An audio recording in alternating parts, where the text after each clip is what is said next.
Japan's Fumio Kishida agrees to Russian oil imports embargo in principle. Japan will embargo Russian crude oil imports in principle, as part of a G7 decision to counter Russia's invasion of Ukraine, Japanese Prime Minister Fumio Kishida said after an online meeting of G7 leaders on Sunday.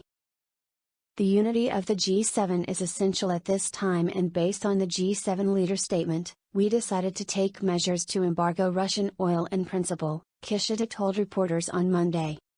He said it was a tough decision as Japan relies on imports for the majority of its energy resources. Kishida did not give a timeline for Japan's embargo on Russian oil imports. Some context: Japan has been importing Russian crude oil, which accounted for 3.6% of crude oil imports in 2021, to diversify its supply sources, according to data released in April by the country's Ministry of Trade. Earlier this month, Japan's Minister of Economy, Trade and Industry Koichi Hagiuda told reporters that given Japan has limited resources, it is difficult for the country to immediately align itself with the European Union over its plans to ban oil imports from Russia. The G7 meeting was held online at the behest of Germany and was attended by G7 nation leaders and Ukrainian President Volodymyr Zelensky. Analysis: what North Korea learned from Ukraine, now's the perfect time for a nuclear push. If North Korea was looking for another excuse to forge ahead with its nuclear weapons program, it just found one in Russia's invasion of Ukraine. That one of the very few countries to have voluntarily given up a nuclear arsenal is now under attack from the same country it gave its warheads to will not be lost on Pyongyang. In fact, analysts say, Moscow's actions have gifted the reclusive Asian nation a perfect storm of conditions under which to ramp its program up. Not only will North Korea use Ukraine's plight to bolster its narrative that it needs nukes to guarantee its survival, but leader Kim Jong-un may find that, with all eyes on the war in Europe, he can get away with more than ever. Divided over Ukraine, the international community will likely have little appetite for sanctions on the Hermit Kingdom. Indeed, even unified condemnation of a recent North Korean ICBM test remains elusive. What's more, the boycott of Russian oil and gas could even open the door to cut-price energy deals between Pyongyang and Moscow, ideological allies whose friendship harks back to the Korean War of the 1950s. UK expands import sanctions against Russia and Belarus. The British government on Sunday announced new sanctions on Russia and Belarus, targeting trade worth £1.7 billion, $2.1 billion. The sanctions include import tariffs and export bans, and come in a bid to further weaken Putin's war machine, according to a statement jointly issued by the Treasury and Department for International Trade. The new import tariffs will cover £1.4 billion, $1.7 billion, worth of goods, including platinum and palladium, the statement read. Russia is one of the world's biggest producers of platinum and palladium. We are determined to do our utmost to thwart Putin's aims in Ukraine and undermine his illegal invasion, which has seen barbaric acts perpetrated against the Ukrainian people, the UK's Secretary of State for International Trade, Anne-Marie Trevelyan, said. The planned export bans aim to target more than £250 million, $308 million, worth of goods in sectors of the Russian economy that are most dependent on UK goods, such as chemicals, plastics, rubber and machinery. The latest package of sanctions brings the total value of products subjected to full or partial import and export sanctions since Russia's illegal invasion of Ukraine began to more than £4 billion, $4.9 billion. Over £4 billion worth of goods will now be subject to import and export sanctions, doing significant damage to Putin's war effort. Working closely with our allies, we can and will thwart Putin's ambitions, Chancellor of the Exchequer Rishi Sunak said. Ukraine's top canine demoner receives award from Zelensky. Ukrainian President Volodymyr Zelensky has honored the country's most famous dog, Patron, for his dedication. Patron, a Jack Russell Terrier mix, has become a national figure since the Russian invasion for his work with bomb disposal teams in the northern city of Chernihiv. He is credited with uncovering some 150 munitions as one of a team working for the state emergency service. Zelensky presented patron and his owner, Mikhailo Ilyev, with the State Award for dedicated service at a meeting with Canadian Prime Minister Justin Trudeau. The Chernihiv demining team has used Canadian technology in its work. At Sunday's ceremony, Trudeau appeared to search his pockets for treats, but without success. At previous media appearances, Patron appears to have been unimpressed by the attention his work has generated. UN Crisis Coordinator and UNICEF Director and issue statements in response to bombing of school shelter in Bilohorivka. UN Crisis Coordinator for Ukraine and UN Assistant Secretary General Amina Wad issued a statement in response to the bombing of a school serving as a shelter in Luhansk, saying the incident is yet another stark reminder of the cruelty of this war. Civilians and civilian infrastructure must be spared in times of war. These obligations under international humanitarian law are non-negotiable, Awad said. The sooner we seek a peaceful end to the war, the better for the people here in Ukraine and everywhere in the world.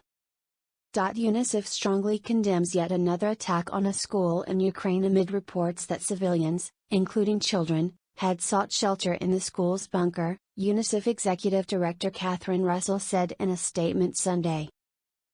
We do not yet know how many children might have been killed or injured in the reported bombing, but we fear this attack has just added to the hundreds of children who have already lost their lives in this war. ICRC says 170 civilians arrive in Ukrainian-controlled territory from Mariupol. The International Committee for the Red Cross says that more than 170 civilians from Mariupol have arrived safely in the Ukrainian-controlled city of Zaporizhzhia. In a tweet late Sunday, the ICRC said that after weeks of living largely underground, over 170 civilians from Azovstal, Steel Plant, and Mariupol area have arrived in Zaporizhzhia.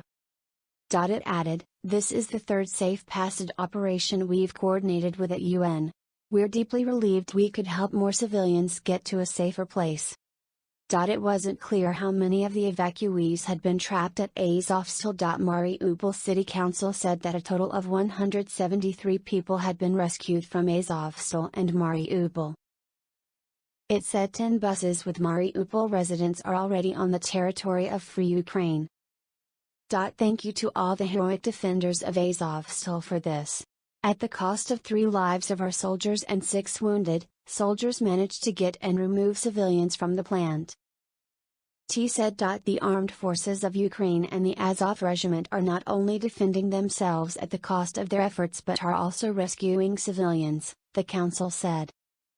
Canada's Prime Minister announces reopening of Canadian Embassy in Kyiv. In a joint news conference with Ukrainian President Volodymyr Zelensky in Kyiv on Sunday, Canada's Prime Minister Justin Trudeau announced the reopening of the Canadian Embassy in Kyiv.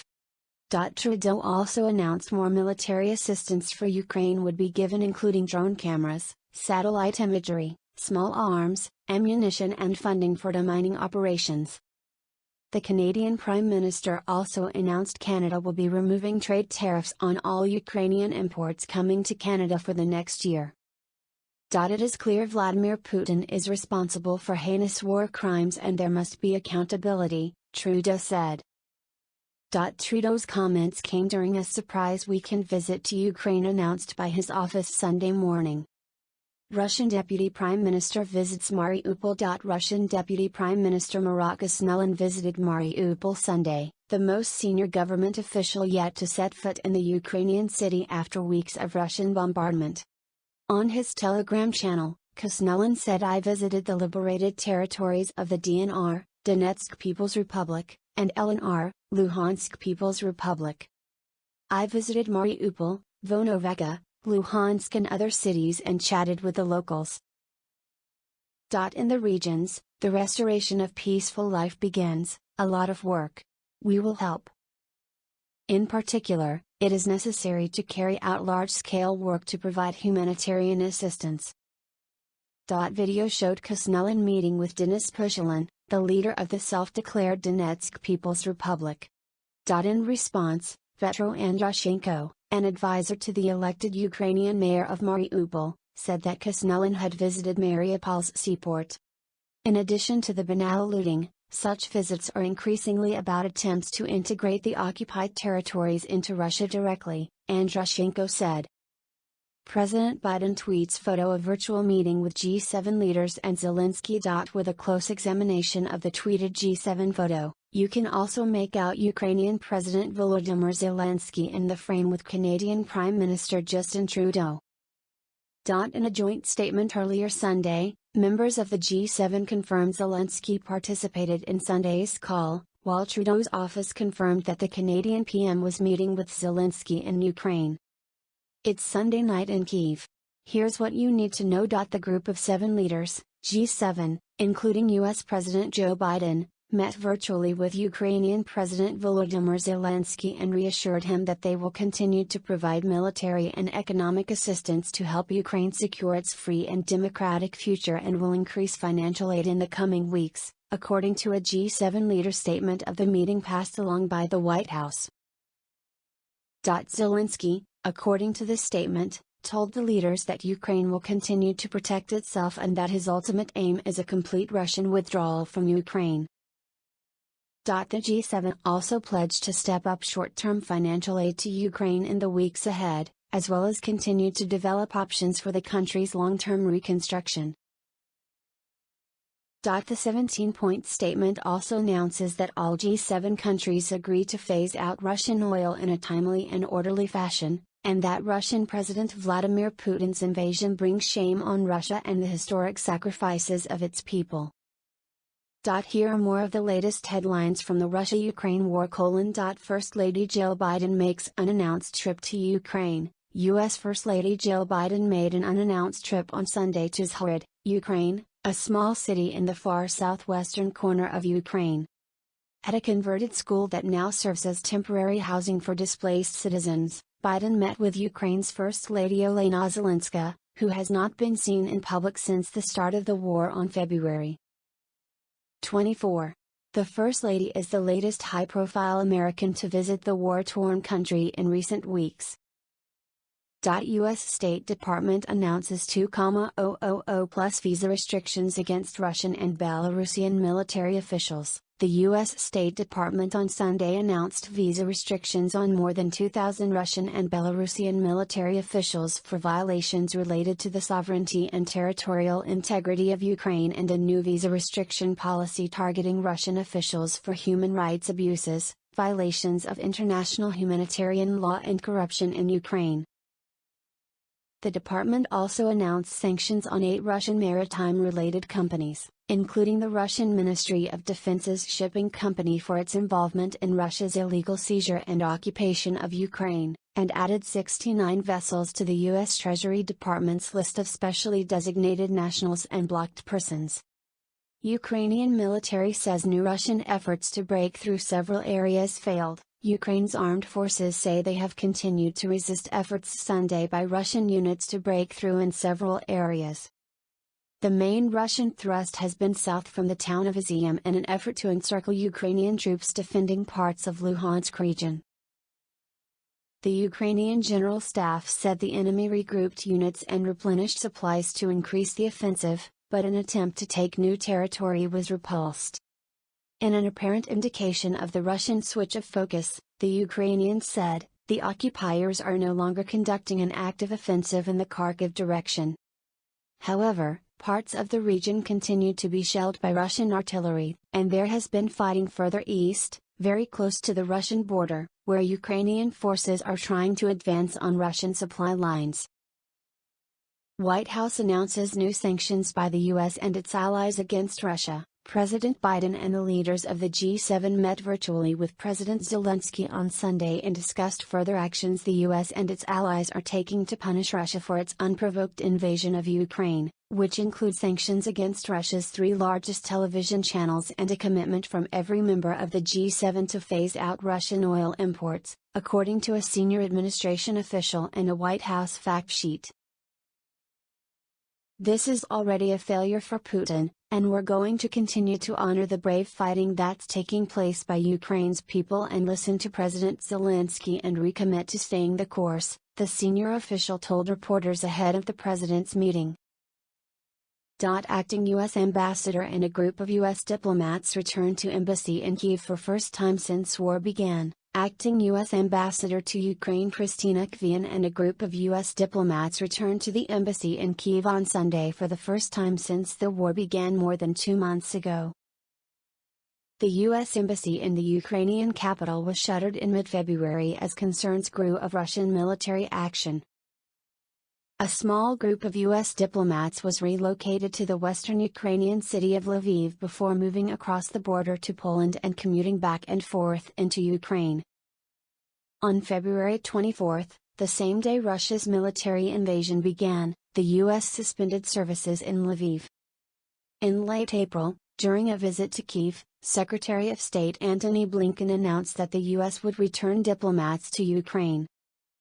Diplomats had begun making day trips into Lviv following that announcement. Canadian Prime Minister Trudeau is in Ukraine and will meet with President Zelensky. Canadian Prime Minister Justin Trudeau has traveled to Ukraine and will meet with President Zelensky, according to Trudeau administration press secretary Cecily Roy.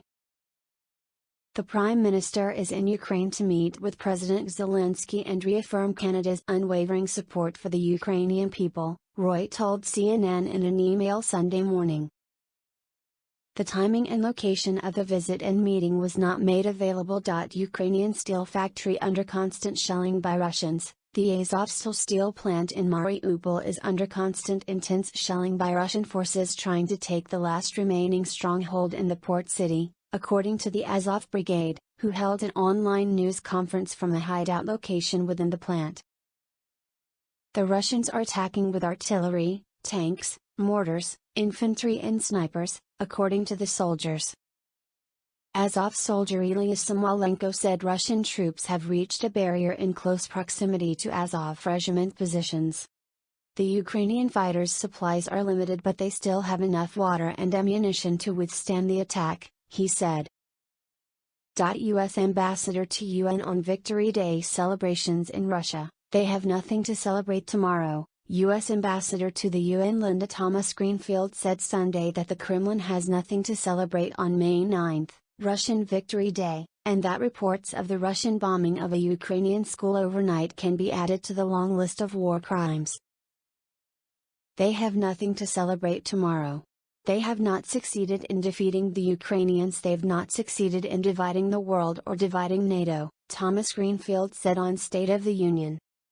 UK Foreign Secretary horrified by Luhansk deadly school bombing. UK Foreign Secretary Liz Truss said on Sunday she was horrified by Russia's bombing of a school in Luhansk, Ukraine, resulting in the deaths of innocent people sheltering from Russian bombardment. Truss tweeted, "Deliberate targeting of civilians and civilian infrastructure amounts to war crimes. We will ensure Putin's regime is held accountable." Ukrainian authorities in Luhansk said on Sunday that 60 people were most likely dead after a Russian aircraft dropped a bomb on the school where civilians were sheltering on Saturday.